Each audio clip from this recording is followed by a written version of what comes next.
अजीत नाजरीन मैं अज सानी मुलाकात करासा एक ऐसी शख्सियत नाल जेड़ी खिता पठवार नी आन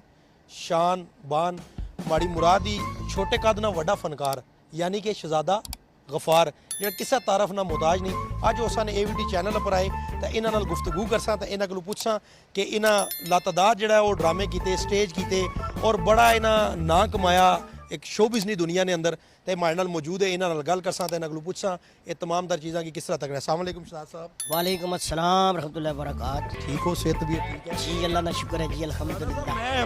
माशाल्लाह बड़ी गल ही कि मतलब मैं एक तारफ कराया सुना कि छोटे कद ना वड्डा फनकार कैसा लगा जी बहुत अच्छी गल है जी माशाल्लाह बड़ा तुसा प्यार किया अल्लाह खुश रखे तुसा ने तासरात ने जज्बात ने तो ये अल्लाह की शान है छोटी चीज़ की बड़ा बनाना बड़ी की छोटा ये अल्लाह की शान होनी है जी। हाँ शहजाद साहब ये दसो असां होर भी तके बहुत सारे फनकार है पाकिस्तान के अंदर छोटे कद ने लेकिन वो पजीराई हासिल नहीं करी सके जेड़ी अल्लाह पाक तुसां की इज्जत नाल नवाजा कि खिता पठवार ने अंदर तुसां ना एक नां जिहड़ा वो बोलना और स्पैशली पठवारी ने वाले नाल मैं तुसां ने अक्सर व्लॉग भी तकना तुसां छोटे छोटे क्लिप भी बनाई के चाहने हो तो कैसा मतलब फील होना कि जिथे जाने हो लोग आने और शहजादा गफार आएगा जी अल्लाह का बड़ा शुक्र है जी। ये छोटे कद की वजह नाल ये सिस्टम नहीं होना एक स्पैशल रहमत होनी अल्लाह ताला नी जेड़ी जिस वड्डे कद ने सारे जेड़े ने बहुत सारे एक्टर ने लेकिन इज्जत किसे किसे की लभनी है स्टैबलिश और फेमस कोई बंदा होना इस तरह तो छोटे कद में यही गल है कि छोटे कद की वजह नाल रहमत करम नहीं होना एक स्पैशल इसने गल होनी। मैं उत्थे गया सा UK उत्थे मिगी मिले से अबशी सी ब्लैक काले शाह करना अबशी सी माशाल्लाह उसने मिगी आखिया सी कि छोटे कद ने लोग होर भी बड़े ने लेकिन तेरे विच कोई और ही गल है। हाँ इंग्लिश ही तुस आखिया सी उसने तर्जमा है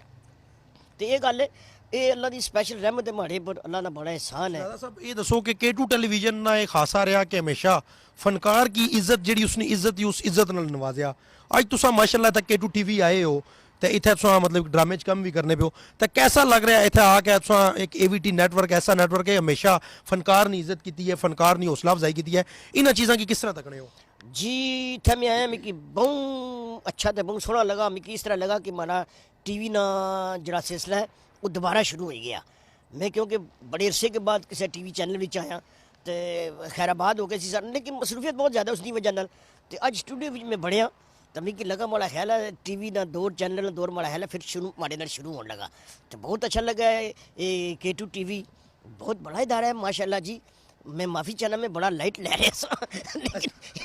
ये तो बहुत बड़ा दारा है जी माशाल्लाह क्या बात है जी। भूल भुलैया तक की भूल भुलैया अंदर बंदा बनना तो मुड़ी का बाहर निकले ना राह नहीं लभना उसकी। यहाँ जी हाँ शहजाद साहब असा ना जो प्रोग्राम है पब्लिक आई रावलपिंडी ये पठवारी च मैं करना तो मैं इस ना थोड़ा तंजो मजा शुगल मिला ठीक है तो मैं सगलू अगर एक सवाल करा बड़े दुकान तुसा संभाली नहीं मैं असल जुगत शुगत ना मारी सकना तुसा फनकार लोग हो तो ये तुसा नहीं काम मैं सगलू एक सवाल करसा तुसा मिगी उसका जवाब देना। जी जी बोलो सर सवाल मड़ाया कि वो केड़ी चीज़ ही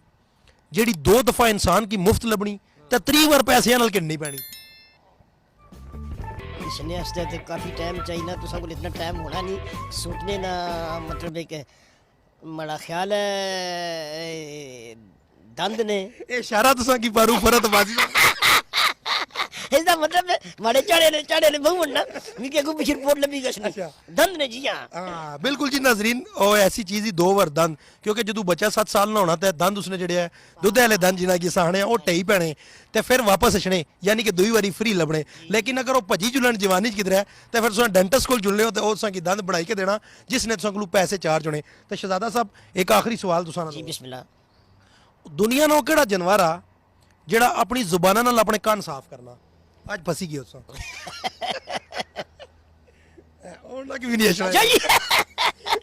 ये सवाल ऐसा क्यों ना क्यों नहीं अपनी जुबान नाल अपने कान साफ करना पास पास पास ला कोई ऑप्शन नहीं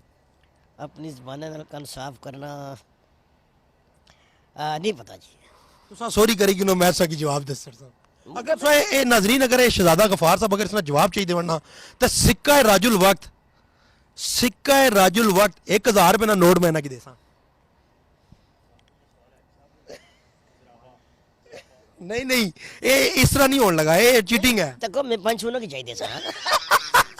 अच्छा जी मैं इसका किसने जवाब दे सकता जी जी नाजरीन इसना जवाब आ जराफा इन्हें सर्च किया पारू फरद भाई था इन्हें की इशारा किया लेकिन ਇਹ ਜਿਹੜਾ ਨਾ ਇਸ ਤਰ੍ਹਾਂ ਨਹੀਂ ਹੋਣਾ ਕਿਉਂਕਿ ਇੱਕ ਸਵਾਲ ਹੋਣਾ ਤਾਂ ਨਾਜ਼ਰੀਨ ਬੜਾ ਅੱਛਾ ਲੱਗਾ ਸ਼ਹਜ਼ਾਦਾ ਗਫਾਰ ਸਾਹਿਬ ਨਾਲ ਤੇ ਸ਼ਹਜ਼ਾਦਾ ਸਾਹਿਬ ਆਖਰੀ ਵਾਰ K2 ਟੈਲੀਵਿਜ਼ਨ ਨੇ ਜਿਹੜੇ ਵੀਵਰਸ ਹੈ ਜਿਨ੍ਹਾਂ ਕੀ मतलब स्पेशली K2 TV ਖੇਤਾ पठवार की बहुत ज़्यादा प्रमोट किया पठवार ने लोगों ने मसाइल जड़े अवाने बाला तक पहुँचाने अपना बड़ा आम किरदार अदा किया और K2 TV ने यही खासा है कि अवाम नहीं गल करनी अवाम ने मसाइल नहीं गल करनी मैसेज लोगों की कह देना चाहो क्योंकि तुसानी फैन फॉलोइंग बहुत ज़्यादा ही सोशल मीडिया पर लोग संग तक क्या आखना चाहते शुक्र है बस जी मैं क्या आखना जी मेरी क्या हैसियत है मैं मैसेज देने लायक नहीं हाँ मेरी बड़ी क्या हैसियत है लेकिन बस एक दूसरे का ख्याल रखो एक दूसरे से सहूलत पैदा करो एक दूसरे ने कम आओ अगर कोई नजायज़ भी करना तो उसकी इग्नोर करो अगर तुसा वो रंग पर है तुसा राइट पर हो फिर भी गुस्सा ना करो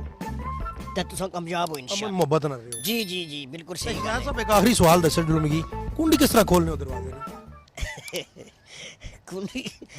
कुंडी बड़ी पुरानी गल अच्छा ये बड़ी पुरानी लाड़ी मैनी है ना कुछ भी नहीं आजकल कुंडियां उत्ते थले लभ जानियां जी हाँ जी बिल्कुल